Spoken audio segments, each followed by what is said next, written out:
Now, last time we got to the point in the story when Siddhartha himself becomes the Buddha and reaches down to call the earth to witness to his awakening. Now, for weeks, the Buddha remains seated by the Bodhi tree, completely blissed out. He has seen that the world and that everything in it is impermanent. And he has seen how we suffer because we wish the world were otherwise. And seeing this, he saw his own suffering diminish or fade. And now Mara returns, acknowledges his enlightenment, but continues to tempt him. First, he offers him the reverence of a god, and the Buddha says no. Then he offers him the solitary bliss for eternity, which is tempting, but the Buddha says no. And finally, Mara discourages him with humanity's hopeless stupidity. He says they won't learn anyway. You know, they can't. They're grasping, egotistical jerks at the end of the day. And there's a great Chris Christopherson song called To Tempt the Devil that reflects this, if you want to look it up.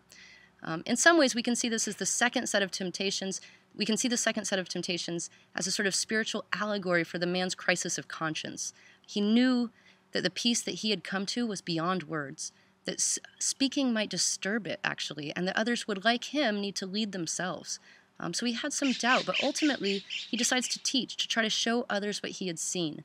So he heads to a deer park in Sarnath, outside Varanasi, and he finds the 5 shramanas who had left him when he had left the ascetic path.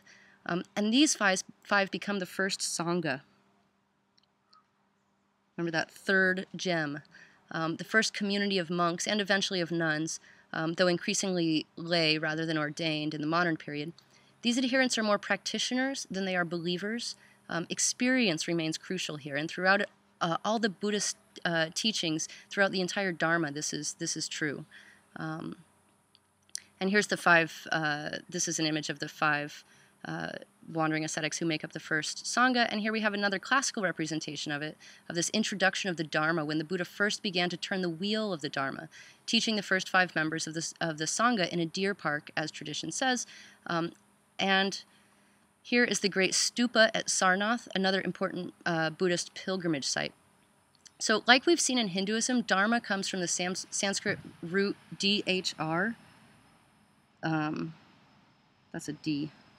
That's the root for Dharma, what upholds cosmic order and supports what's right. It means to hold or support, right?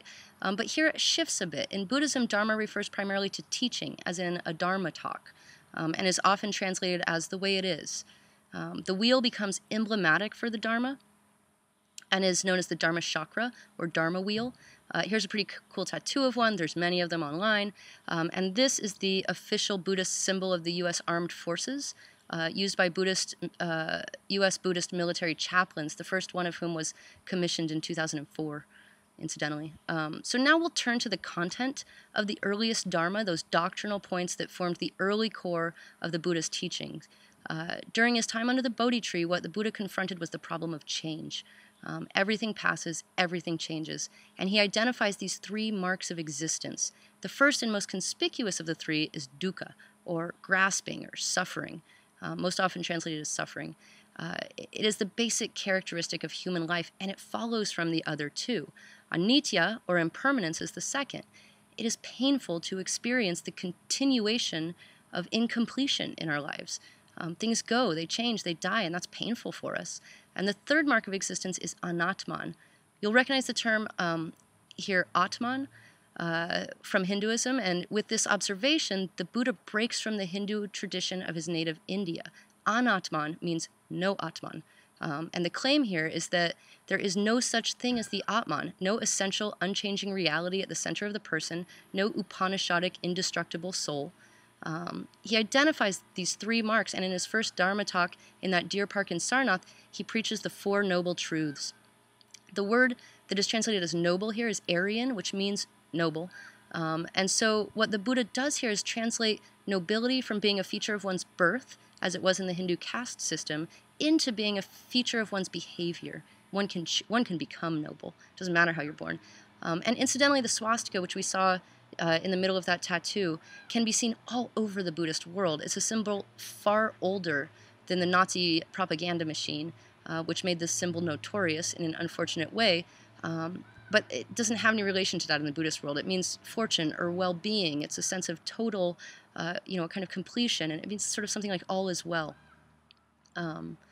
Now, the Four Noble Truths taken together are an analysis of the human condition and a diagnosis. They are the core of the Buddha's first teaching, and what they tell us is that change is part of life, and that our adjustment to that will define the degree of our mental and spiritual health. Change is everywhere. This is the kind of, here's my hokey sign for it. So here are the four Noble Truths. The first Noble Truth states that human existence is characterized by dukkha, or suffering, because nothing is permanent, nothing can permanently satisfy us. Want, again, is structurally, not circumstantially, infinite. An interesting statistical point in light of this is that 27% of Americans say that they believe in reincarnation, though they overwhelmingly think of it as kind of a comforting belief.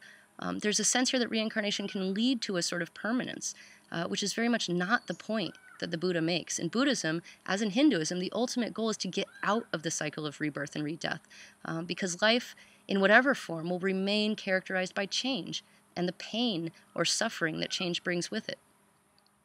Now, the second Noble Truth claims that suffering has an origin, has a cause. We suffer because we close our eyes to the way the world really is, because we desperately want changing things to be unchanging. In fact, phenomenal existence is interdependent and ever-changing.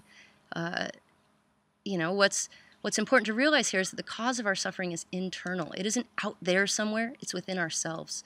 Desire is a self-propelling engine. It isn't desire for something, though we trick ourselves into believing that it is. It's just desire, and it will always find an object. And that object, all objects, will be transient, temporary, passing. The constant cycling through new objects of desire, that's samsara. So with a third Noble Truth, the Buddha claims that suffering can be eliminated. This can be stopped. If we open our eyes to the way the world truly is and stop grasping after the transient, we can achieve nirvana, the extinguishing of thirst, of grasping. Suffering ends when desire is extinguished. Again, that desire is internal. This is not about fulfilling desire, but about stopping it at its source. And Buddhism is the most psychological of the traditions we will look at. To stop desire at its source within oneself, one follows a path. And that path is the fourth Noble Truth and is known as the Eightfold Path. Now, here are the 8 steps of the path, divided into the 3 categories of sort of where one focuses one's attention. Right speech, right action, right livelihood. These are all practices of Shila, or morality. Right mindfulness, right concentration, and right effort are all practices of jhana, or meditation. And we'll see that word come up again in a later lecture. And finally, right views and right intentions are practices of prajna, or insight. So one can describe this lesson, the lesson that's given here, in this simplified way. Be kind, be mindful, be wise. And he spells it out in more detail. These are described as teachings, but it's more true to the tradition to call them observations. This is a descriptive approach. It sees itself as pragmatic and goal-oriented, not speculative. It's not dreaming up things it can't see. For the Buddha, our biggest problem is how we feel, not how we philosophize. There's a common story within tradition that describes this. The Buddha is asked all kinds of speculative questions, like what happens after we die? What's the nature of the afterlife? What's the nature of the self as it passes from the samsaric wheel on into another life, or out of it, And the Buddha replies, there's a man on a hillside who is shot in the ass with an arrow. And when you get to this man to try to help him, what does he say? Does he say, wait, no, first, before you help me, tell me where the arrow came from. Tell me who shot it. What direction the wind was blowing, what the arrow was made of, what group this person came from. No, says the Buddha, he doesn't say any of these things. He doesn't ask any of these questions. In his current circumstances, these questions are absurd. What's important is not how it got there, but that he get the arrow out. What he asks, if he asks anything, is, please, would you get this arrow out of my ass? And because when you're suffering, philosophy will only take you so far. What you want is to end the suffering, and that, says the Buddha, is what I'm doing with the teachings. He was concerned with the psychological rather than the metaphysical aspects of desiring. It is our experience that matters. That said, the Buddhist tradition has built up quite the library of philosophical systems, and this, too, is part of what the human mind does. We don't have time to go over the many numbered lists of Buddhist doctrine, but what's pictured in the slide is a pretty good cheat sheet of these lists, although he spells sheet wrong on it, whatever. I know it's small. Blow it up if you're able, and if you're not, you can go see it on its own website, which is listed here in the slide. And if you'd like to go into more detail on these thoughts and traditions and the philosophies behind them, then I cannot recommend strongly enough that you take a course with Steve Jenkins, who teaches in our department. Now, I want to close this lecture with an event from the news, from the recent news. This image is of an advertisement for the grand opening of a nightclub in Myanmar. It pictures the Buddha with headphones against a psychedelic background. And because of this image, Philip Blackwood from New Zealand, as well as 2 Burmese men, were sentenced to 2 years in a Myanmar prison. The image was considered culpably disrespectful of Myanmar's religious heritage, and the case made it into the news mostly because one of the offenders was himself not from Myanmar, but from New Zealand. And so there's a question here, and it caused quite the scuttlebutt online. But one that we approached also as we looked at Hinduism: is this acceptable? Should it be punishable?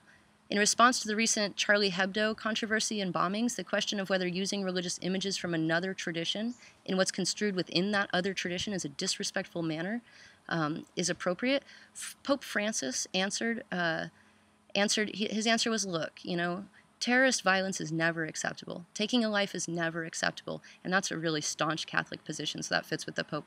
But the Pope goes on: if you talk trash about my mother, and he sort of faux punches the interviewer at this point, you can expect a response, he says. It's very pragmatic. I mean, that anecdote deals with 2 of the Abrahamic traditions, but it speaks also to this question. We live in a world where the First Amendment protects our right to free expression, and we sort of take that as a given, right? But as we start thinking about global politics, the question becomes less a legal one. It's much more of an ethical one. Is this okay? In a world that's not governed by our laws, is this okay?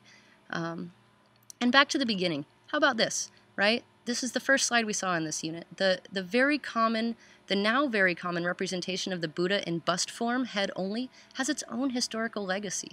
The Buddha was not represented within his own tradition by only his head. That didn't happen. But when early colonialists visited Buddhist countries, they liked the art and they wanted it in their own museums, but it's a lot easier to smuggle a head out of a country than it is to smuggle the whole statue.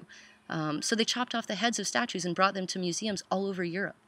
Now you can find Buddha heads in half the stores on the Arcata Plaza. These are like sort of paperweights or bookends, and it seems clear to me that the intent is not disrespectful, but it's a very real question how much intention matters, I'll leave you with that. So next time we'll talk about some major divisions within the larger body of Buddhism, some major traditions.